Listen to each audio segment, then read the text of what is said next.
Hospice big mistake number 4, or opportunity, not benchmarking. Because here we're getting pragmatic. And I always use this example of, we operate what? On percentages of net patient revenue. And we have our definition of that. It's all our earned revenue. It doesn't include any pass-throughs, doesn't include any community support. It's less contractual allowances and bad debt in it. So every hospice is graded the same way, whether the for-profit, not-for-profit, urban, rural, whatever. And you can take any number on the general ledger and divide it by this net patient revenue number, and it produces a percentage. So if medication costs for a team were $25,000 divided by 300,000 of net patient revenue, it says that 8.3% or 8.3 cents of every dollar goes towards medications. And then, okay, when I'm teaching, and get the camera on me. Okay, if I have 100 clinicians, I've trained over 10,000 clinical managers at this point, folks.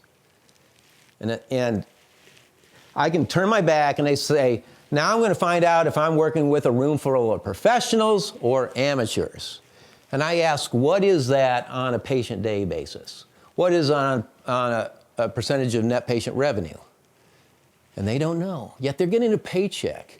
I mean, are medications something we do just once in a while? No, all the time. And we don't even know what the average is. Anyway, that right there shows the lack of education or sophistication or expectation that we have of the people we're expecting to manage these costs, because this is about the most elementary cost there is, medications.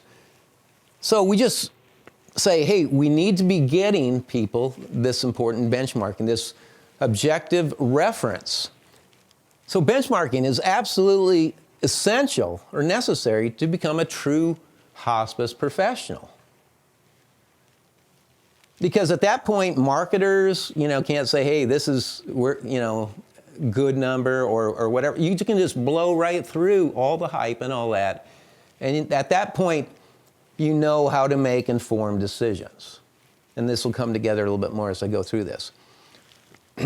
Benchmarking tells an organization exactly where to go to work and where to identify the best known practices or patterns and apply them to that area. That's how we can turn an organization from losing 12, 15% to positive that number in 5 to 8 months, because we're dealing with precision and applying the practices to places where people aren't doing well. It's almost that simple. So you have your query screen and all that, and then here we see, for example, with this, we see that a typical hospice is making only 4.7%. This hospice has been doing the model a long time. This is a not-for-profit, almost 16%, 15, whatever. And then, again, there's the 50th percentile. And then we see the extremes, the 10th percentile losing 15%, the 90th percentile making 23%. And if we're talking EBITDA, that'd be about 28%.